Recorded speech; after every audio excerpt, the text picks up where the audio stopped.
they're leaving out one of the best teams in college football. You know, it depends on how you want to figure this thing out. Is it metric-based? Is it resume-based? I think that's the thing where we don't know where the answers come from. Because if it's resume-based, okay, Alabama, Oklahoma, they get in.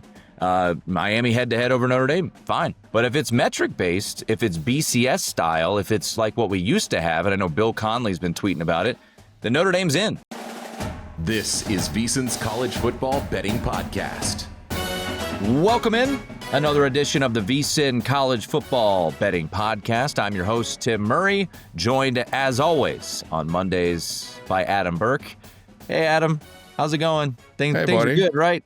You know what? I see that for those who are watching us on video, I see you're rocking the Washington Nationals shirt today. So I guess based on what happened with Notre Dame, football season's over for you and you moved on to baseball?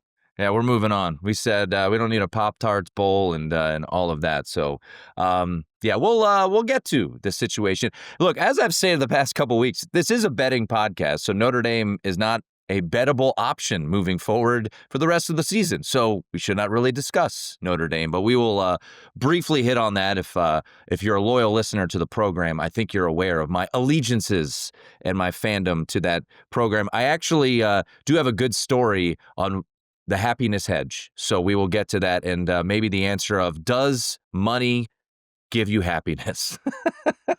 But just a reminder to continue to rate, review, and subscribe. We're not going anywhere. We're going to bowl season, and we will be with you all throughout the bowl season, all throughout college football playoff. Just a reminder, I'm going to do the drawing here, I think on Wednesday. So maybe we'll announce some winners on Wednesday for our giveaways. If you are new or haven't been around, we've gotten a bunch of emails. Appreciate all of you guys emailing us. I've decided, Adam, so we have the Timmy Chang giveaway helmet here. We had so many people chiming in for T-shirts and hats. We don't have a ton of inventory, but I am going to add one more gift, another mini helmet, but it is not signed, okay? So it is not signed, but another Hawaii mini helmet. So 2 Hawaii mini helmets. We got a couple of Rainbow Authentics hats, a bunch of T-shirts. So the email is cfbpod@vsin.com, cfbpod@vsin.com. Send us a note that you want to be in the drawing. Send us the size of your T-shirt. We have a 2X, a couple XLs, and a couple larges as well. So I'll randomize it all and get that out. I'll announce some winners and email you guys on Wednesday. But CFB did we give all the mediums away to Wyatt Tomczyk? Is that why we don't have any of those? I didn't get sent any mediums. I think I gave Mr. Tomczyk, our producer, as well as Ryan Hunter, one of our Rainbow Authentics hats. So that is the giveaway, and much appreciated to all of you. Just a little appreciation on this season. All right. Sunday came and went, and you want me to start with the happiness hedge angle or just my overall thoughts, Adam? You tell me. Choose my own adventure. I was reading a choose my own adventure story to my kid last night. Where should I go? Well, I'll tell you what, given that my voice sounds so bad, I'll let you rant as long as you want to. Well, I think I'm going to disappoint people. I know people are expecting me to go full on Jerry Maguire and freak out.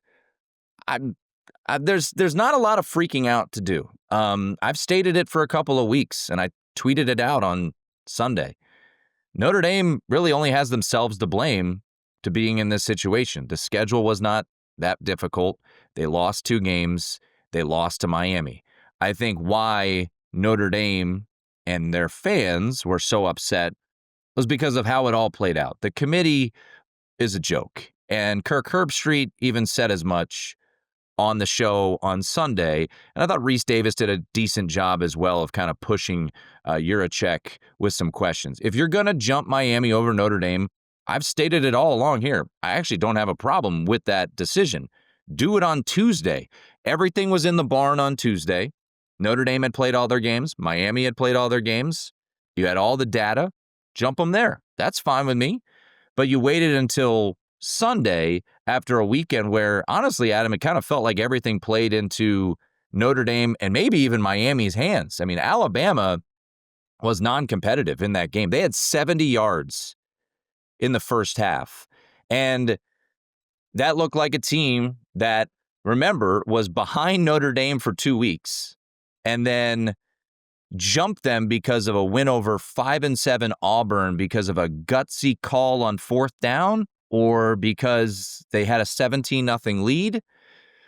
But the committee, who dropped SMU 2 spots last year, but they still got in after they lost the ACC championship, said they could not drop Alabama. Once Alabama popped up on the 9 line, Adam, I was like, it's over. I thought it was done right there, and sure enough, it was. So my problem is not with the decision to put Miami. It's just the committee and how they backed themselves into the corner for all of this process. And also, it's a bone to pick with the ACC. We've discussed it too. Their tie-break process was idiotic. They had 5 teams tied at 6-2. Miami was one of those teams. They were the highest ranked team, and the American goes with the highest ranked team to break those tie breaks if you can't go to head, which clearly you can't when you've got 5 teams tied.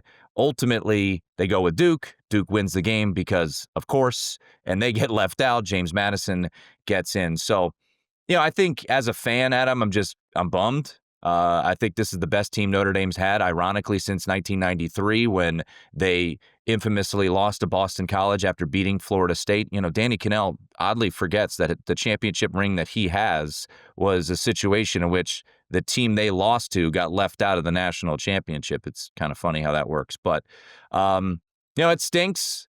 And I think, too, and Adam, I imagine this is the point that you'll make from a gambling standpoint, they're leaving out one of the best teams in college football.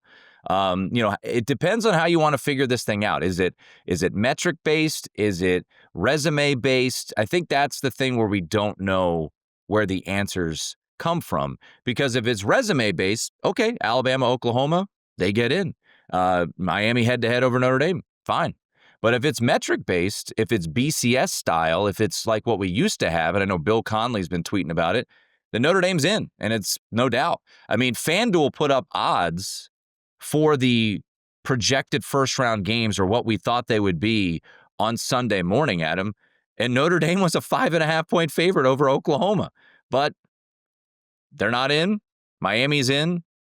Alabama and Oklahoma, we get a rematch, and that's the way it is. So we can get to the bowl thing a little bit later too. I don't know. I'm not going to get all fired up, man. There are a lot of takes from people, Adam, out there who tell us every bowl season that no one should play in these games. They're exhibitions, they're meaningless. But then when Notre Dame decides not to play in a bowl game, they bring out the takes of, well, they're quitters. What precedent does this set? How dare they do this, et cetera, et cetera. So, yeah, there you go. I don't know if that disappointed folks, but it's a bummer. I think Notre Dame had a real chance to win the national championship, but at the end of the day, they lost their 2 most important games and they got left out. Well, I guess I can be mad for you here if you want me to be, because I just again. Why is let me jump in real quick. Why is Alabama getting a pass? Because they beat Georgia? I mean, they won the game on September 27th. They also lost by 2 touchdowns to Florida State. Mm-hmm. And I think that's the thing. And also, what really got me agitated, and I thought Joey Galloway actually did a pretty good job about it, Yurachek said he asked the committee to go rewatch Notre Dame Miami.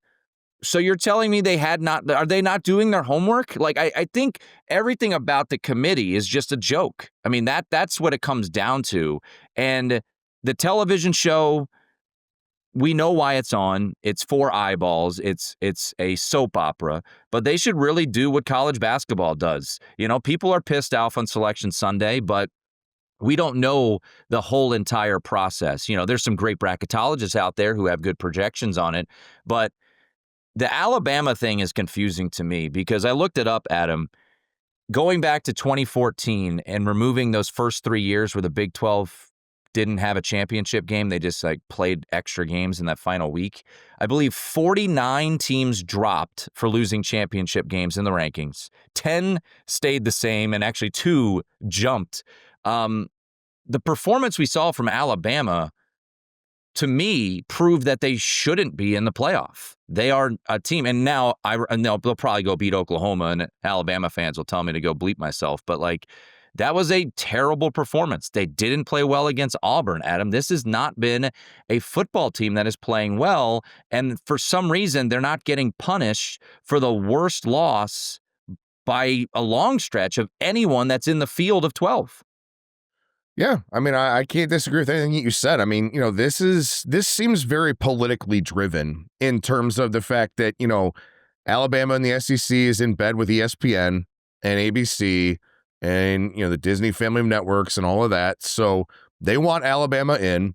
Maybe this is an FU to Notre Dame for not being in a conference, because I mentioned this, the College Football Playoff Selection Committee, just about everybody has some sort of conference affiliation, and that's why they're on, that board for deciding the college football playoff.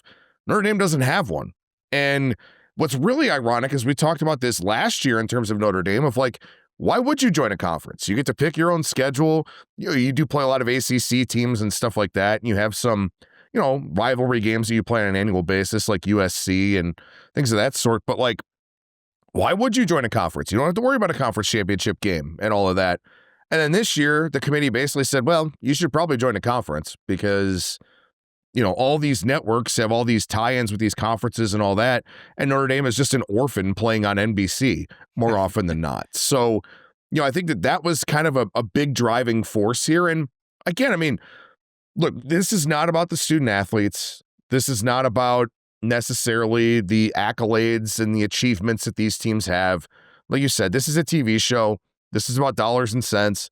This is about making all of these big sponsors happy and keeping network executives happy and all of that.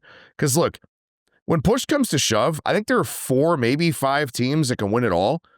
Notre Dame would have been one of them. Mm-hmm. And they're not in this thing. And, I have them as the 4th best team in the country on my power ratings behind Texas Tech, Indiana, and Ohio State. So Notre Dame should be in. And especially for Alabama to perform the way that they did against a team that they beat. Remember, last week I sat here and said Texas Tech didn't belong in the playoff if they lost to BYU because it would cancel out their second best win of the season. Well, Alabama canceled out arguably their best win of the season by a large margin, and they're still in. And I really, truly don't understand it. They could have lost to a South Carolina team that went 4-8. They could very well have lost to Auburn, who had an interim head coach, no bowl prospects, nothing to really play for. Like, this Alabama team is not impressive. And Notre Dame, sure, you can say they lost those 2 games way back in, August and September, but they've been thoroughly impressive since. So the committee got this one very wrong. And let's go with a little bit of a sidebar here, too. The committee wants, and I think they're right for understanding this to a degree, the committee would love to some degree to have a Cinderella story like March Madness does, right? That's what makes March Madness so compelling. When you get these very small schools that go and beat these big schools in the first round or the second round, something like that. But then you get to the Sweet 16, the Elite 8, the Final Four, and you realize why those teams don't really belong there. Nothing against James Madison. They've had a phenomenal season, right? Bob Chesney's done a great job the last 2 years. They could have really gone in the tank after Kurt Cignetti left. They didn't do that. They've been really, really good. But they are a 3-touchdown underdog to Oregon. And stranger things have happened, right? I mean, we've seen big upsets and stuff like that. But I really think we should just have a group of 5 playoff. 8 teams, 5 conference champions, and then 3 at-larges. 1 versus 8, 2 versus 7, 3 versus 6, 4 versus 5. Play it out from there. Play it on the home campus sites. Like, it's cool that these teams get to be there, but I mean, I'd much rather see a Notre Dame that has a chance of winning a title than seeing a James Madison get beat by 3 touchdowns, or a Tulane play a team that they already lost to by 35 points during the regular season and got horribly outgained in that game. Like, maybe Tulane wins. I don't know. I guess it's possible, but yeah, they should just have a separate group of 5 playoff. Like, forcing a group of 5 team in there, it doesn't line up, especially if you're going to play this politics game of letting in, a team like Alabama who doesn't deserve it over Notre Dame. Well, once again, you go back to the ACC and how they handled their tiebreak scenario. I mean, this whole thing is moot. If Miami plays Virginia on Saturday night, wins the tiebreaker like the American, and then Notre Dame's the 11 seed, Miami's maybe higher because they would have won the ACC, so maybe they jumped to 9 or 8, whatever it would have been. And, and then we're looking at a pretty appealing bracket here. Notre Dame's at Ole Miss. Tulane is at Oregon, but if it's in butts or candy and nuts, the world would be a better place. So, I'm not going to scream and yell that, you lost 2 games, and their schedule at the end of the day for Notre Dame, it wasn't great, right? And, I'd be curious what's going to happen with this ACC agreement moving forward. There's a lot of, people yelling that the ACC bends over backwards for Notre Dame. I would vehemently disagree. I think the benefits for the ACC with Notre Dame way outweigh, in my opinion, the benefits that Notre Dame gains from the ACC. But regardless, Miami's in, and I have no issue with Miami being in. They were playing really good football since they had their 2 losses. Down the stretch, they played really good football. I was at the game in August when Notre Dame lost to Miami. I don't think they got their ass kicked like Nick Saban indicated on College Game Day. It was a 24-24 game, and Miami kicked a 40-plus yard field goal to win it. But Miami was the better team. I don't disagree. They were the better team on that Sunday, and Notre Dame, their defense was a disaster against Texas A&M. They held botched a hold on an extra point. Texas A&M with SEC officials, might I add, got away with a blatant hold on a 4th and goal that won them the game. But hey, that's football, and that's the way it all played out. As for the bowl thing, I don't need to get into it. I mean, they would have been a bet against team, in my opinion. That's for sure. And I think here's the scenario, Adam. I'll be quick on it. With the bowl thing, Notre Dame opting out of a bowl. They would have gone to the Pop-Tarts Bowl. They would have played BYU. It actually would have been a pretty enticing matchup. It would have been the 2 highest ranked teams that didn't get in to the playoff. But, when if on Tuesday, Miami was ahead of Notre Dame, or if BYU beat Texas Tech on Saturday, I think Notre Dame's in a bowl game. I think the whole way everything played out, and then Sunday comes, and then you're basically kicked in the fellas the whole time, and then you're asked, hey, do you want to go play in a bowl game? It's like, no, I don't want to play in a bowl game. And I saw some reporters say this happened to Georgia a couple years ago. I'm like, no. Georgia lost the SEC championship, and we all knew they were going to be out of the Final Four. The team that got screwed that year was Florida State, and they lost by 60 points to the same the same Georgia team. So I think that's the difference of the whole matter. But yeah, I don't know, man. We got bowl games, we got a playoff to get to. Any final thoughts on what unfolded on Saturday or Sunday? No, I'm curious to see what, if anything, changes going forward. Do we see the ACC do the smart thing and kind of revamp their tiebreakers in hopes that maybe this doesn't happen again? What does this mean going forward for non-conference scheduling, where, a lot of coaches now are like, well, I got to play 9 conference games, so I'm not going to worry about who I play in the non-conference. Are we going to lose some of those more marquee matchups early on? And I will say this too, with the whole strength of schedule argument, right? Like, the non-conference games are set far in advance, several years in advance. Like, Ohio State's got games booked out to like 2031 or 2032, something like that. Look, with the transfer portal, with the way that roster turnover happens, the way these coaches can just go wherever they want to, like, you may schedule a game that looks very promising, but by the time you get to that game, it isn't. And that's not your fault. Like, there's nothing you can really do about that if another program kind of goes into a nosedive or something. The other thing I think I would do, and this will never happen, but I talked about this last week on the show. I think I would go back to divisions in all these conferences, but I would basically reevaluate at the end of every season who is in which division, right? Because the travel things don't really matter anymore. They're not that important. Travel's pretty easy to do, and now you've got all these cross-country conferences anyway.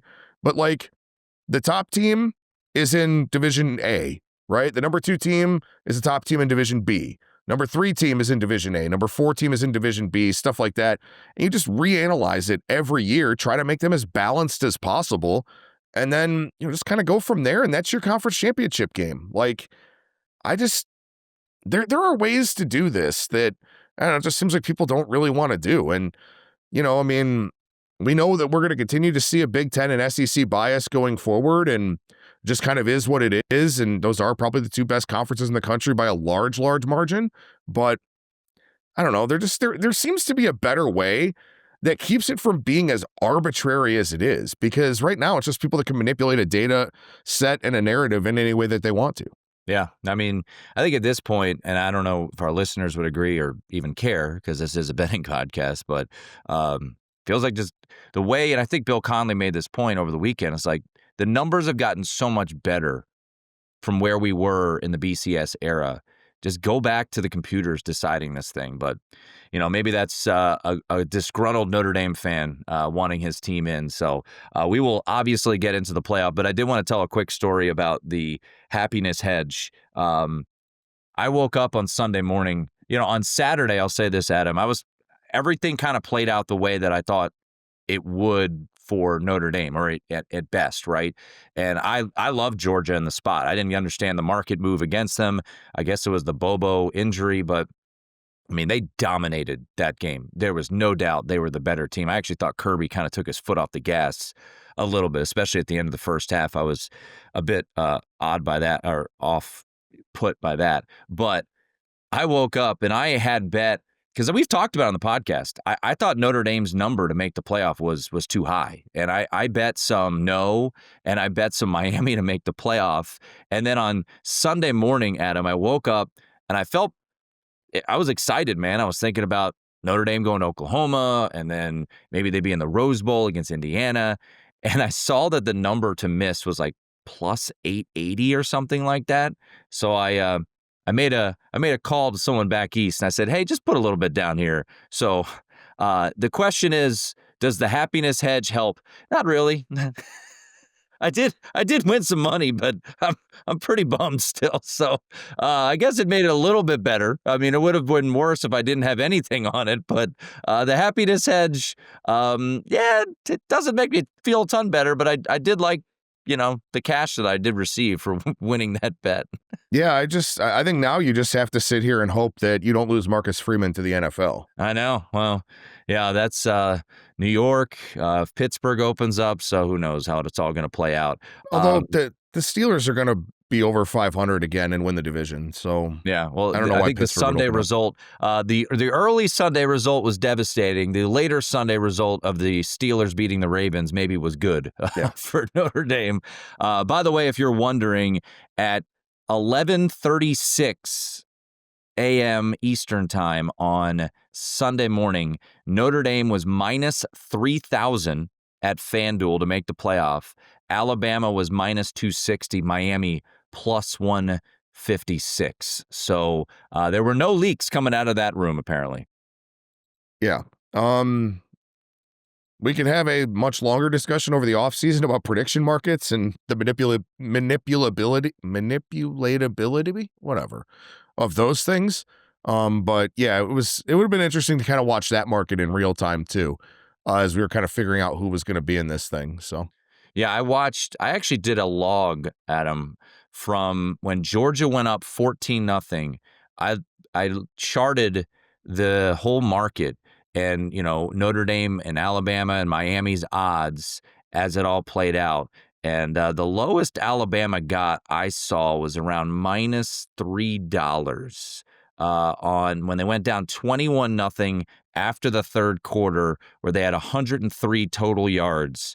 Looked like FanDuel was minus $3, Notre Dame was minus 1,200, and Miami plus 146. So I was charting it during the game because I was bored. I was just watching the game and seeing how it all play out. But Alabama's in, rematch of Oklahoma. Miami gets Texas A&M. Oregon gets James Madison. Stormy, by the way, will be on the sidelines for that, so excited for her. That'll be one of the TNT games. And then we get Ole Miss and Tulane. So let's do this. Let's take a quick break. When we come back on the other side, let's talk a little bit on the college football playoff bracket. A couple bowl thoughts that I've got as well. And we also have Army-Navy, the final regular season game on Saturday. So quick break. It is the VSiN College Football Betting Podcast. All right, we're back. It is the VSiN College Football Betting Podcast. As always, CFB pod at vsin.com if you want to be entered to win part of the giveaways that we got going on. Just a thank you to you guys. But Adam, a whole lot going on over at VSiN.com. I know you're going to be very busy, especially with the college football playoff starting next week. Yeah, first thing I'll say, Timothy, make sure you check your VSiN email because I have a request because we need best bets from our hosts and our top contributors here because our college football playoff betting guide comes out Thursday, December 11th over at VSiN.com. And also, we're going to do something different for this one in that we're going to sell it a la carte. So we're going to sell it as a standalone product for $14.99. So if you don't want to be a VSiN Pro subscriber, right, you don't want that recurring charge. I know a lot of people have a million subscriptions now, Apple Music, Spotify, all the streaming services, all these kinds of things. Maybe you don't want another subscription, and that's fine, but you can still get your hands on this guide for $14.99 over at VSiN.com. We want to see how that works out for us, what kind of interest we can drum up with a standalone product. We did that for the Breeders' Cup in terms of some picks from our horse racing experts. Went over pretty well, so now we're going to try it with kind of a betting market that has a lot more widespread interest in college football. So we're going to be doing that, but also we still have our $9.99 introductory offer for your first month as a VSiN Pro subscriber. We have our holiday special coming up as well. People are going to realize now that college basketball is going and has been going for about a month. So you get Greg Peterson's daily article with that, and if you're an action junkie, Greg Peterson is the person for you because he finds a way to bet on at least 10 college basketball games a night, typically more. So check that out over at VSiN.com along with everything else that we have to offer. Thanks again to Rainbow Authentics, our friends over there who have been part of this podcast all year long and will be with us through the bowl season as well. Hawaii will be playing in the Hawaii Bowl on Christmas Eve against Cal. Should be a fun one.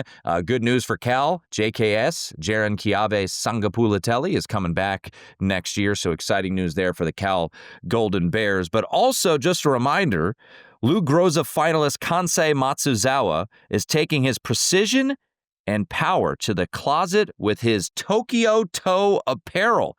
Bold design, premium comfort, and 100% fan energy. Whether you're tailgating or tuned in, represent greatness. Visit TokyoToe.com. TokyoToe.com. That is where what the winners wear. Best nickname in college football, the Tokyo Toe? I would say so. For those who don't know the story, I mean, it's an incredible story. And also, this kid's missed one kick all season long. 25 of 26 on field goals, 37 for 37 on extra points. What an incredible story. And I gotta say, it does kind of make you wonder how some of these premier programs just can't seem to find guys that can make kicks because and I'm not going to get into the Ohio State thing. Good Lord. Ryan Day, that was like old Ryan Day. With the decision-making late in that game and everything that kind of played out. But it's crazy to me the way that some of these premier teams can't find kickers. And here's Hawaii with maybe the best kicker on the college football planet. I know. Yeah, it is. It's an incredible story. Came to the forefront week 0 with the game-winning kick against Stanford, and now an opportunity to win a big-time award. So shout out to our friends over at Rainbow Authentics, of course, and TokyoToe.com. All right, Adam, we do have a playoff. It will be played. Ohio State gets the 3 seed after losing, actually the 2 seed, I beg your pardon, after losing on Saturday night to Indiana. Another thing I don't understand, by the way, like, why would you want Georgia and Ole Miss in the Sugar? Like, those two teams are in the same conference. Like, you see that game. Why not just put Georgia on the 2 line? I mean, I guess Texas A&M's there anyway, but why not put Georgia on the 2 line and take Ohio State down to 3? I mean, they did lose their conference championship game. Well, you can't penalize teams for losing unless it's BYU. Okay. That makes more sense.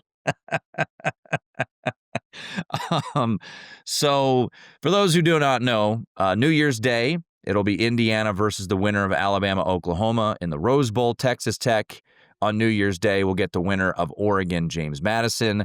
The Sugar Bowl, New Year's Day, Ole Miss Tulane winner, and then Ohio State, shades of, what was that, 2 years ago when they lost to Georgia on New Year's Eve, Adam?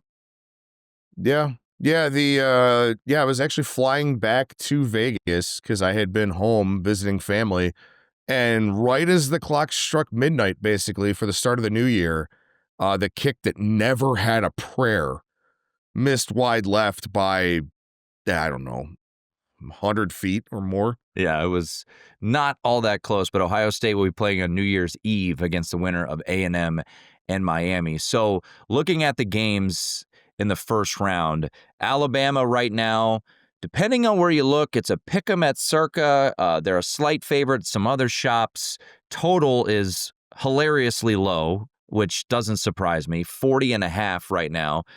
Discuss where Alabama's at from how they've been playing. It's not like Oklahoma, Adam, has been playing all that well either. The defense is nasty, though. There's no denying that, and that's the reason they won the game that they played earlier this season. So Friday night, December 19th, I'll get it right, in Norman. Early thoughts on Alabama, Oklahoma. So this is another element of the committee that pisses me off. So, they're giving Alabama the chance to avenge one of their losses here, right? And it is a game where Ty Simpson threw for 326. Alabama outgained Oklahoma by nearly 200 yards. An 87-yard pick six really changed the complexion of the game, right? Because it was at least a 10-point swing in all likelihood, probably a 14-point swing. And then, Oklahoma was able to hang on. They did trail entering the fourth quarter, kicked a field goal, and the defense really showed up there. But, again, if you look at the box score for this game, right, Alabama -3 in turnovers. Alabama, like I said, outgained them by almost 200 yards. Still had a chance to win the game. Still only lost 23-21. Yeah, we shift to Norman now for this one, but this feels by design, right? Because the committee knew people were going to be pissed off that Alabama got in. So what do? They give Alabama a chance against a team they already played and outgained by 200 yards. And yeah, you get to change of venue, but I don't know, man. John Mateer has not looked good since he came back from the injuries. So it's just bothersome that we get this matchup here to me. And it's the first game of the playoff. I mean, I don't really care about either team. I don't really care about either fan base. But at this point, I'm just rooting for Oklahoma to win because I want the committee to get what they deserve for putting Alabama in. And that's Alabama leaving in the first round. Yeah, I kind of think. But by the way, from a betting standpoint, my line is Alabama -1 for what it's worth. I lean Alabama. Have not bet this game yet. That would be my early thought on this one, but I don't know how. I mean, you look at that offense, and it is just so broken right now. And if they're going to go against a tenacious defense, look, I think Oklahoma stinks offensively right now, but their defense is as nasty as any defense in the country, maybe the best defense in the country. So that's why you have a total as low as it is, and that's why Oklahoma games have continued to be pretty much low scoring outside of that Ole Miss game for most of the year. But always worry about the pick sixes, right, when you look at a total like that. The other game do you think Ty Simpson's hurt? He seems that way, doesn't he? He doesn't seem right? Like I saw a clip on Twitter of a hit that he took in the Missouri game, and he was bent all kinds of weird ways. I can't believe there aren't more injuries in football when you watch some of these replays and all of that. I mean, that game was a long time ago, but he's got to be playing through something, and I don't know what it is necessarily, but I mean, he's looked really bad the last couple of weeks. So I don't know. Hopefully both of these quarterbacks can kind of get it in form a little bit here with a little bit of extra downtime, not a ton. But I mean, Mateer coming back, I don't want to say prematurely because they cleared him, but with him coming back for the Red River rivalry game and what he's done since, he hasn't been the same player. Simpson doesn't look like the same player. I don't know. I hope both of these guys are in a little bit better shape by the time this game rolls around. Yeah, you look at how Alabama's been playing as of late, just some of Bill Conley's notes, right? You look at Georgia game, they got destroyed, 21-point loss. That was not fluky. They had a 0.2 post-game win expectancy. They had a 44% post-game win expectancy in that gutsy win over Auburn. They did have a 95% chance to beat Oklahoma, or they should have if you play that game out. So, yeah, we'll see how this plays out. I'm not super enthusiastic for the game, but it is a playoff game. It'll be a great atmosphere. Friday night game down there in Oklahoma. The early game on Saturday is Miami and Texas A&M, so the Canes do get in, and they've been playing really good football. Texas A&M, the last time we saw them, Adam, they lose to Texas. So instead of getting the bye and going to the SEC championship game, they have a home game against Miami. Oddly enough, the two teams that beat Notre Dame are playing each other in the first round of the playoff here. Texas A&M right now 3.5 or 4-point favorite, total 51.5. Yeah, this is the game I'm obviously most interested in. Sure. I mean, Tulane and Ole Miss, like I said, we've seen this game already. James Madison and Oregon, whatever. This game really, really intrigues me because I think we can all agree Texas A&M has a pretty significant coaching advantage in this game, especially if this one's close and you get down into some late game situations of clock management and stuff like that. I think Texas A&M is well equipped for that. I think Texas A&M is a good team. I don't know that they're a great team, but I think both of these teams have the ceiling to be great in certain, performances and stuff like that, where I think consistency has definitely been a factor for both of them. I know Texas A&M just lost the game to Texas and it was their first loss, but I mean, remember, they were getting blown out by South Carolina at home before Shane Beamer, I don't know what the hell that was on the second half of that game, but Texas A&M has had their moments too, where you kind of wonder, like, how good is this team? How good is Marcel Reed? And for Miami, I mean, we know Miami's defense is always going to be good. Their defensive line is always going to be very stout. Same thing for Texas A&M. Is the mobility factor of Marcel Reed really the big difference in this game? Where Carson Beck is not a guy who's really going to run around a whole lot, kind of more of a pocket passer type of dude. I think what Marcel Reed can do, being kind of more of that dual threat type of dude, maybe neutralizes the Miami defensive line a little bit in this game. I do like Texas A&M in this one. I think this line should be maybe a little bit higher. But again, I mean, obviously all these lines are sharp, so it's just matchup, type based handicapping. But I think because Texas A&M has more of the dual threat nature, I think that this matchup isn't that bad for them. Yeah, I obviously, like you said, I think this is, of the four, the most appealing of the four from a playmaker standpoint. Malachi Toney, I mean, I'm happy we're getting him in the playoff. That dude is a special, special player. Can Carson Beck avoid the catastrophic mistakes? Can he avoid the Louisville game, right? I mean, he's been playing pretty sharp, but I feel like they've been kind of keeping him under wraps a little bit. He made some dangerous throws. Thinking back to the, dominant win over Notre Dame, he made some dangerous throws, but he got bailed out by his receivers, especially on the one-handed touchdown reception. But he played well in that game. He did. He really played well in that game. So this game by far, to me, is the most intriguing. You mentioned it already. We get Tulane and Ole Miss, a rematch of a game that we got earlier this year, which was a 45-10 throttling by Ole Miss over Tulane. They outgained them 548 to 282. Jake Retzlaff in that game, 5 of 17 for 56 yards. I think that was during the time where he and Brendan Sullivan were kind of splitting time, if I remember correctly. Trinidad Chambliss started that game and was fantastic. Kawan Lacey ran for 68 yards. But you've got the unique situation where Tulane's coach is leaving, John Summerall, but he's still coaching. But Lane Kiffin, as we all know, is gone. Charlie Weiss Jr. is back. Pete Golding is now the head coach. That's really the only weird part of this game. I mean, look, of the two G5 teams, I think Tulane probably has the best chance to compete, but I'm still not really racing to take 17 or 17.5, which is at DraftKings right now at Tulane. Yeah, I mean, I wouldn't be racing to take that either. And look, I mean, I think that the way that Lane Kiffin left, obviously, was messy, right? And was definitely a big story throughout the course of college, throughout the college football landscape. At the same time, I think because of the way that it dragged out, the players were like, what the hell with this guy? Like, we're done with this. And then they moved on to Pete Golding pretty quickly. That seemed to be a pretty popular decision here, by the athletic department and by the university. So I think Mississippi, you talk about, teams with a chip on their shoulders, right? I mean, yeah. Ole Miss has the biggest one here in this field, just because there are going to be a lot of people who make that, who create that narrative of like, well, Lane Kiffin's gone. Obviously, it's going to hurt when you lose your head coach. Maybe not. right? Maybe it won't. And this is something I've referenced on the podcast quite a bit here. Ole Miss was really good at putting up a ton of yardage, but not a whole lot of points. And I don't know why. It was always some sort of weird fluky thing. I mean, they played LSU 24-19 earlier this season, outgained them by like 250 yards or whatever it was. Like, this is what they kind of did under Lane at times.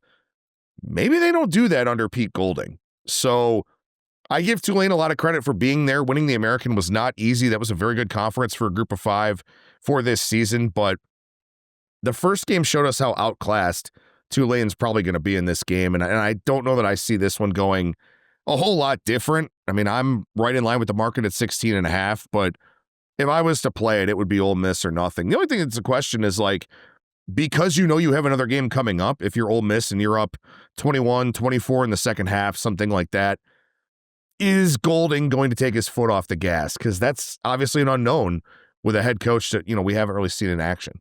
Yeah, I mean, I think that's the more unique discussion about the 2 games with the G5 teams is, does Ole Miss and Oregon continue to lay it on, knowing that they have a game to come? And that leads us to Oregon taking on James Madison. And let me say this. I know a lot of people who went to James Madison. It's an awesome campus. I've never been to a game there, but you saw game day, go there. They had an amazing season. You pointed this out earlier in the podcast. I don't have any interest of seeing them in the playoff, and I'm sure people will get mad at me for saying that. They didn't do anything wrong, right? The ACC did things wrong, and that's why James Madison is here. You didn't do anything wrong, right? Bob Chesney comes down there and does a phenomenal job, and he's going to UCLA now. I watched the whole game against Troy. Man, that was not impressive. They got some defensive players that are certainly, can make some plays, but you know me, Adam, I don't lay points more often than not.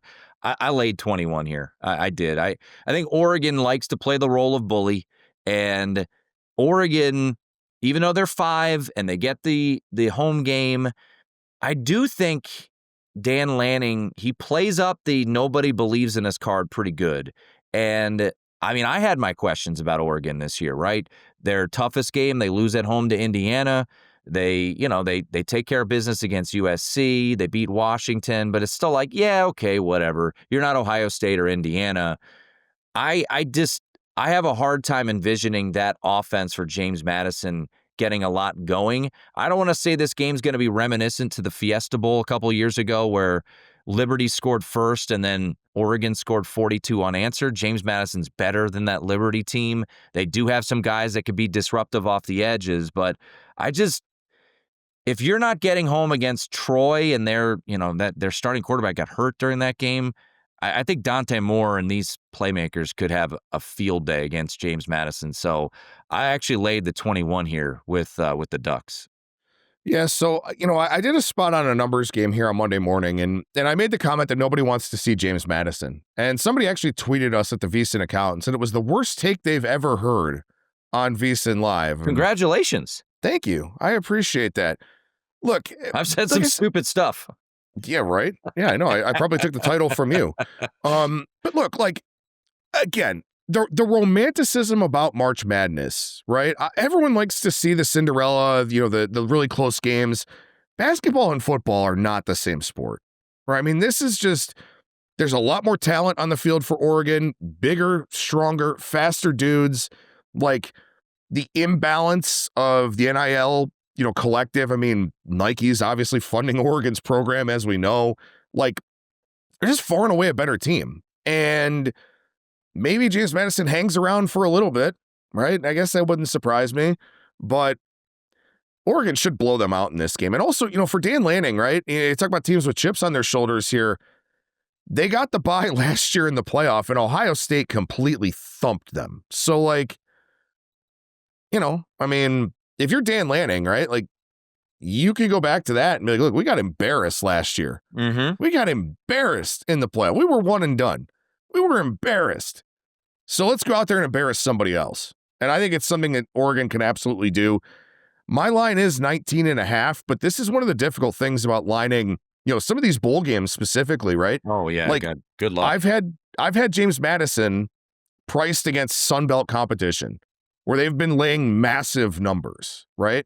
So I have to adjust a little bit. I have to go up with my power rating to account for the fact that they're going to be a 20-plus point favorite in a lot of their Sun Belt games and stuff like that. But then when you have to shift back to ranking them in terms of the nation as a whole, it gets a little bit more challenging. So that's why I have this one 19.5. It is below market, but it would be Oregon or nothing for me here in this game because I really truly do think that Lanning, we kind of mentioned this with Mississippi, right? Will Ole Miss kind of keep their foot on the gas and look to blow out Tulane? Maybe, maybe not. I think that's precisely what Dan Lanning wants to do here to James Madison if he gets the chance. Yeah, and, the difference between, people have brought it up. I saw a bunch of people make the point that, Northern Illinois beat Notre Dame a year ago. True, they were a 28-point underdog and they won that game. Notre Dame was also coming off the Texas A&M win, and when asked about who they were playing next week, Marcus Freeman didn't even know who they were playing, right? This is completely different. You're focused in on the college football playoff, and I think that's a really good point that you made. Oregon's last appearance in the playoff, they got waxed by Ohio State. So, I'm going to lay the 21 here. I already did. So we will see if Oregon takes it out on the Dukes for a night game. There's part of me, though, that wants it to be a competitive game because Stormy's going to be on the sideline. So I want her to have a good game up there at Autzen Stadium. So excited, by the way, for our colleague. Super cool that she'll be on one of the broadcast teams for the college football playoff. That'll be the 7:30 game on TNT. Obviously, we got 2 weeks before that game, so we got plenty of time to break it down. A bunch of games to get to. I'm just going to bounce around a little bit in bowl season. Before we get there, Adam, Army-Navy. Navy now up to a 6-point favorite, total 39.5. If this gets to 7, I'm going to have to take Army. This rivalry, the way it plays out, it's so cliche, but the records mean absolutely nothing. They run the same similar offenses. I won't say same offense. Navy has the better quarterback, no doubt, in Blake Horvath. They're the better team this year. Usually heading into this game, Adam, you could say that Navy's played the tougher schedule, and they have a little bit because they played Notre Dame in the non-con. But Army, this year, they're both in the American. I think Navy had a tougher road in the American. They had to play South Florida. They had to play Memphis. They obviously played Notre Dame in the non-con. Like I said, if this gets to 7, I'll probably jump in on Army small. But any thoughts on Army-Navy on Saturday in Baltimore? Yeah, I mean, I make it 4.5 here, so I do think that the market has probably gotten a little bit high in this one. I mean, I think people are going to look at it kind of and say, well, last year Army had Bryson Daly and they still got blown out in the game. And obviously they don't have a Bryson Daly this year. But again, this is such a condensed game, a very low number of possessions both ways, stuff like that. Maybe we have seen Navy throw the football a little bit more later on in the year than I think some people expected. Drew Cronick with that offense that has a lot of different looks. Maybe something that will be harder for Army to kind of account for, much like it was last year.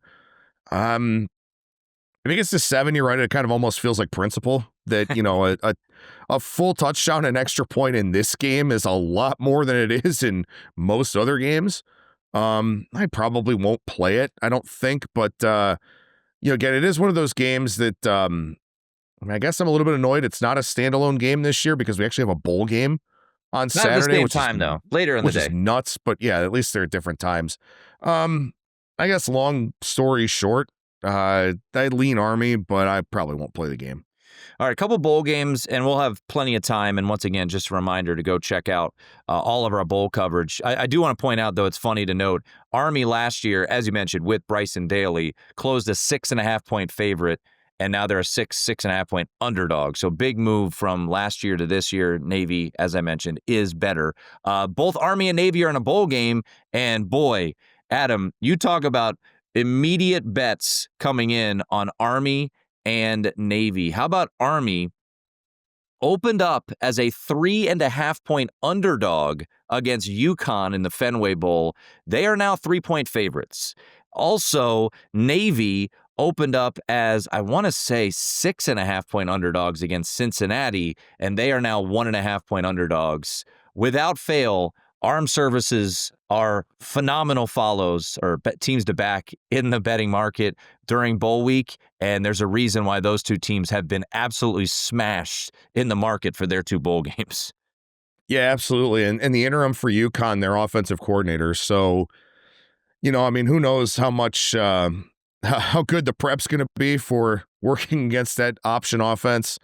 Yeah, look, I mean, the bowl thing, I'm really, really curious to see what happens as we go forward here. Obviously, we've seen a ton of coach hirings already. Charles Huff getting hired at Memphis here this morning. Jason Candle at UConn, which is not a good hire, in my opinion. So weird. God, I hate Tulane elevating Will Hall to the head coach. There have been some questionable head coaching decisions for sure here so far, but again, they pushed the transfer portal date back this year. So January 2nd is the transfer portal date now. Last year was December 8th or 10th? It was early, yes. Tons of players opted out. Yeah. So we had a bunch of teams playing with half of a roster and all that kind of thing. We still don't know what opt-outs are going to look like for a lot of these bowl games. Obviously, guys with NFL futures aren't going to play, in all likelihood. But it's hard to jump into these things early still. Even though the portal, date has been pushed back, you still don't want to go out there and tear an ACL if you've got a few $100,000 from the next team you're playing for or something like that. So really curious to see what happens here. But the story usually remains the same, right? Teams that don't go to a lot of bowl games, they're going to be excited. They're going to be happy to go and play. Teams that had higher expectations for this season, you don't really know where they're going to be at from a mindset standpoint. Coastal Carolina named Jeremiah Johnson the interim head coach. He was Louisiana Tech's defensive coordinator last year. Coastal Carolina and Louisiana Tech play each other. There's some, kind of cool and weird, unique angles and stuff like that. But these things are a mess, my man. They're really tough to bet early on. On the surface, a couple games that jumped out to me just from a level of intrigue. Friday the 19th, the Myrtle Beach Bowl. You get the Sun Belt champion, Kennesaw State. What a game that was, by the way. Or excuse me, the CUSA champion, beg your pardon. Kennesaw State. That was a great championship game against the MAC champ in Western Michigan. So I always like to see these teams get an opportunity against a big boy. Obviously, that's not going to happen. Also, the Boca Raton Bowl has been renamed to the Bush's Boca Raton Bowl of Beans. So all right, that's pretty awesome. That's Toledo versus Louisville on the December 23rd. UNLV Ohio could be a fun one. I think for the most part, those teams will be relatively intact. What a weird situation for Ohio, though, where they let Brian Smith, their head coach, go. And there was no information whatsoever that came out about it. It just all of a sudden happened. I think the players were just called into a meeting and they were like, yeah, so your head coach is gone. And everyone was just kind of what the hell? Yeah. What? And which would have been really interesting if Ohio had emerged from the tiebreaker for the MAC championship game, but instead it was Miami of Ohio, who, of course, lost to Western Michigan. But that's one that would worry me with Ohio, where I have no idea what that team's mindset is right now. And for UNLV, I mean, I think Dan Mullen's going to want to go out there and win a bowl game. That's one where you like UNLV, and I do agree with where that line is going here. Yeah, I'd be curious. Anthony Calandria, got to imagine he probably will go portaling, but who knows? Yeah. In this day and age, if UNLV's got some cash, maybe they keep him. Obviously, the Hawaii Bowl, I think this will be a really fun one. Hawaii taking on Cal. Nick Rolovich will be coaching this game, which is kind of cool, against his former team where he went to school. He was the quarterback before Timmy Chang went to Hawaii, and then you've got JKS. He's staying. So that should be a good one. I actually took 3.5 when it showed on Hawaii because, of course, as their home dog, I have to take Hawaii. But that actually is a bowl game that intrigues me. I do like these spots a lot, Adam. December 26th, the Rate Bowl, Minnesota and New Mexico. So New Mexico, it looked like initially, based off of all the projections that were out there, that New Mexico would just play in the New Mexico Bowl, which I was like, oh, that kind of sucks for them.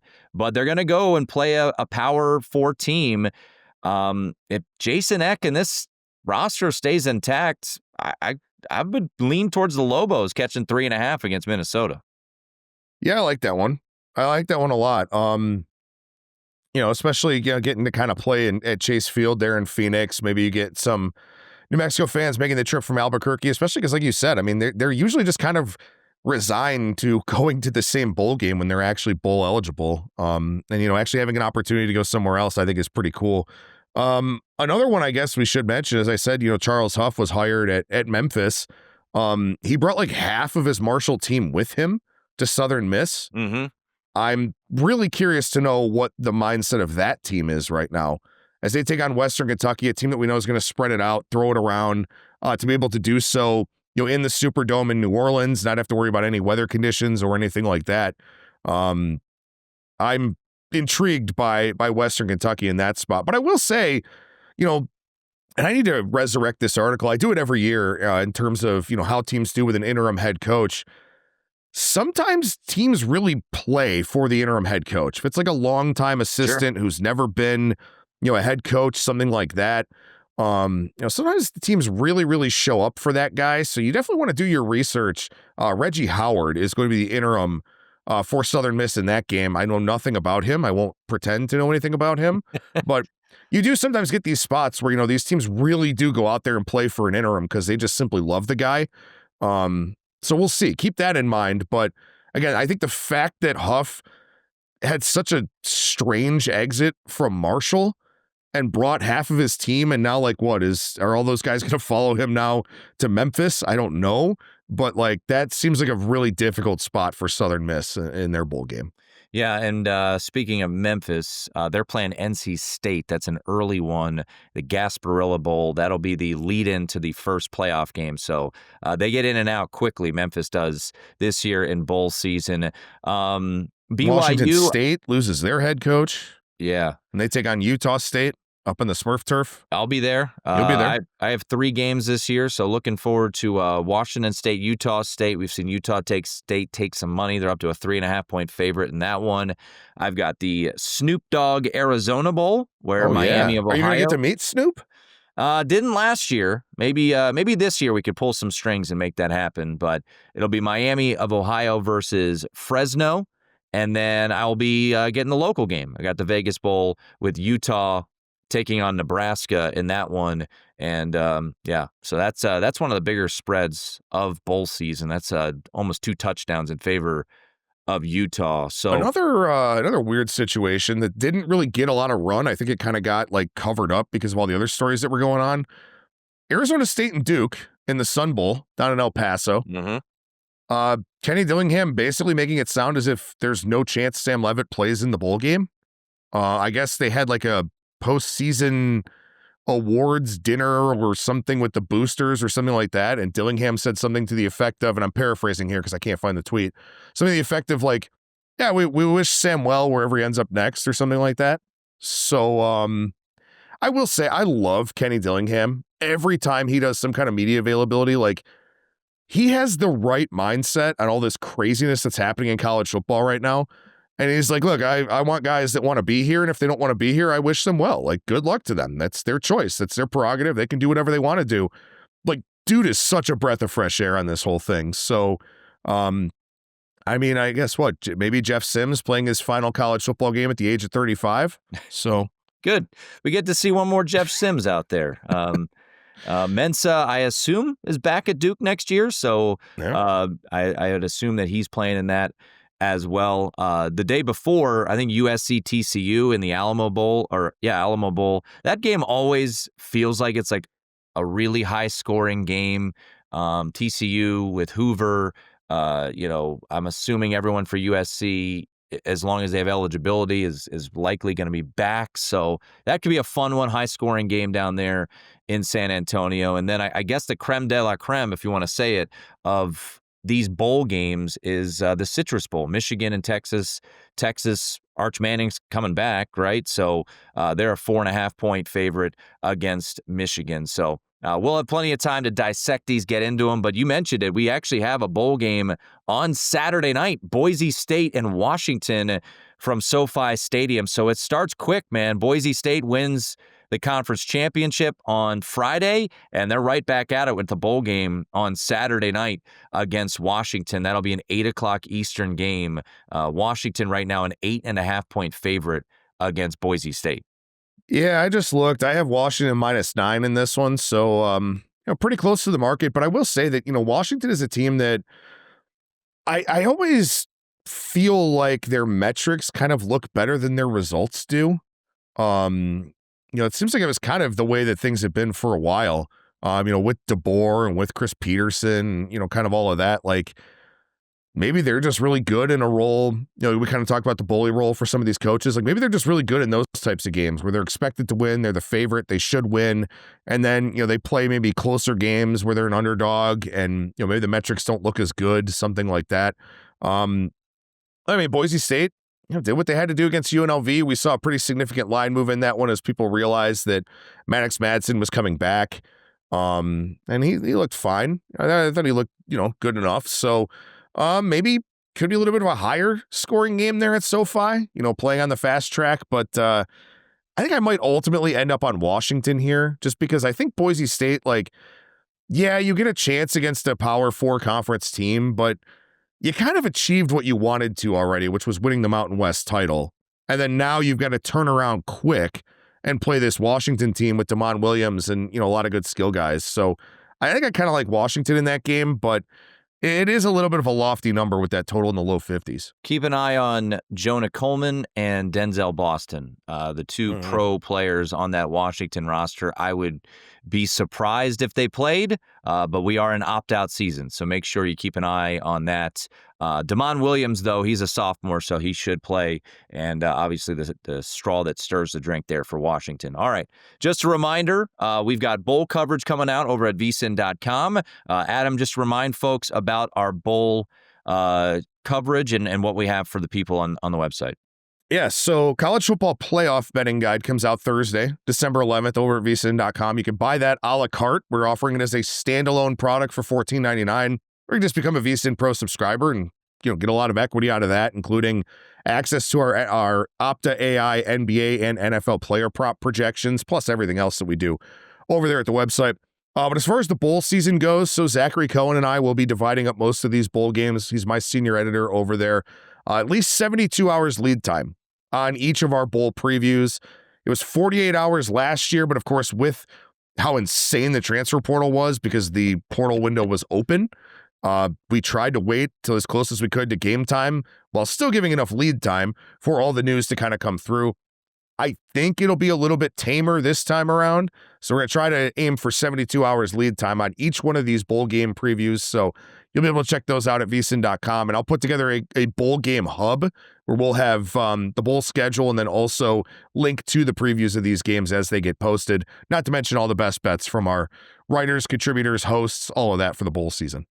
And just a reminder, this is the last episode. We're giving you a little leeway for the giveaway. We've got the grand prize, the Timmy Chang signed mini helmet. We've added another mini helmet, which is just a cool decoration just to have. And then we've got a bunch of shirts, the Chase Game t-shirts. We've got some larges, some extra larges, a 2X, and a couple of hats as well. It is not the rainbow hat. It is the gold, black and gold hat. But get me an email, cfbpod@vsin.com. We'll do that drawing on Wednesday. We'll email you guys, and I'll try to email you all back at some point here. I'm just putting a file in my email, putting them all in there, and I appreciate all the kind words that have been coming in. And once again, please do continue to subscribe to the podcast. It helps us out big time. And we're here. We're going to be rolling through bowl season, playoffs, tons of content for you guys. So season ain't over, even though it is for my Irish.